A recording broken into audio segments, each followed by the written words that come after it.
Christian ಸಮುದಾಯದ ವಿದ್ಯಾರ್ಥಿಗಳ ಶೈಕ್ಷಣಿಕ ಭವಿಷ್ಯವನ್ನು ಬಲಪಡಿಸಲು ಕರ್ನಾಟಕ ಕ್ರಿಶ್ಚಿಯನ್ ಸಮುದಾಯ ಅಭಿವೃದ್ಧಿ ನಿಗಮವು ಅರಿವು ಬಡ್ಡಿರಹಿತ ವಿದ್ಯಾಭ್ಯಾಸ ಸಾಲ ಯೋಜನೆಯನ್ನು ಜಾರಿಗೊಳಿಸಿದೆ. CET, NEET, JEE, PGCET, CLAT ಹಾಗೂ ಐಸಿಎಆರ್ ಮುಂತಾದ ಪ್ರಮುಖ ಪ್ರವೇಶ ಪರೀಕ್ಷೆಗಳ ಮೂಲಕ ಆಯ್ಕೆಯಾಗುವ ವಿದ್ಯಾರ್ಥಿಗಳಿಗೆ ಈ ಯೋಜನೆಯಡಿ ಬಡ್ಡಿರಹಿತ ಶೈಕ್ಷಣಿಕ ಸಾಲವನ್ನು ಒದಗಿಸಲಾಗುತ್ತದೆ.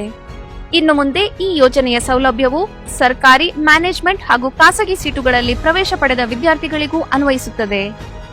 ರಾಷ್ಟ್ರೀಯ ಹಾಗೂ ರಾಜ್ಯ ಮಟ್ಟದಲ್ಲಿ ಮಾನ್ಯತೆ ಪಡೆದ ಪ್ರತಿಷ್ಠಿತ ಶಿಕ್ಷಣ ಸಂಸ್ಥೆಗಳಲ್ಲಿ ವ್ಯಾಸಂಗ ಮಾಡುವ ಪದವಿ, ಸ್ನಾತಕೋತ್ತರ, ಪಿಎಚ್ಡಿ, ಐಟಿಐ ಹಾಗೂ ಡಿಪ್ಲೊಮಾ ಕೋರ್ಸ್ಗಳಿಗೂ ಈ ಯೋಜನೆಯ ವ್ಯಾಪ್ತಿಯನ್ನು ವಿಸ್ತರಿಸಲಾಗಿದೆ. ವಿದ್ಯಾರ್ಥಿಗಳ ಪ್ರವೇಶ ಶುಲ್ಕ ಮತ್ತು ಬೋಧನಾ ಶುಲ್ಕವನ್ನು ಒಳಗೊಂಡಂತೆ ವಾರ್ಷಿಕ ಗರಿಷ್ಠ ರೂಪಾಯಿ 5 ಲಕ್ಷದವರೆಗೆ ಬಡ್ಡಿರಹಿತ ಸಾಲವನ್ನು ಪಡೆಯಬಹುದು. ಕೋರ್ಸ್ ಪೂರ್ಣಗೊಂಡ 6 ತಿಂಗಳ ನಂತರ ಮಂಜೂರಾದ ಮೊತ್ತದ ಸಾಲವನ್ನು 60 ಸಮಾನ ಮಾಸಿಕ ಕಂತುಗಳಲ್ಲಿ ಮರುಪಾವತಿಸಬೇಕು. ಸಾಲ ವಿತರಣೆಯ ಸಂದರ್ಭದಲ್ಲಿ ಮಂಜೂರಾದ ಸಾಲದ ಮೊತ್ತದಿಂದ 2% ಸೇವಾ ಶುಲ್ಕವನ್ನು ಮಾತ್ರ ಕಡಿತಗೊಳಿಸಲಾಗುತ್ತದೆ. ಹೆಚ್ಚಿನ ಮಾಹಿತಿಗಾಗಿ ಕೆಸಿಸಿಡಿಸಿ ಅಧಿಕೃತ ವೆಬ್ಸೈಟ್ಗೆ ಭೇಟಿ ನೀಡಿ ಅಥವಾ ಕೆಎಂಡಿಸಿ ಜಿಲ್ಲಾ ವ್ಯವಸ್ಥಾಪಕರ ಕಚೇರಿ ಅಥವಾ ಅಲ್ಪಸಂಖ್ಯಾತರ ಕಲ್ಯಾಣ ಇಲಾಖೆಯ ತಾಲೂಕು ಮಾಹಿತಿ ಕೇಂದ್ರವನ್ನು ಸಂಪರ್ಕಿಸಿ.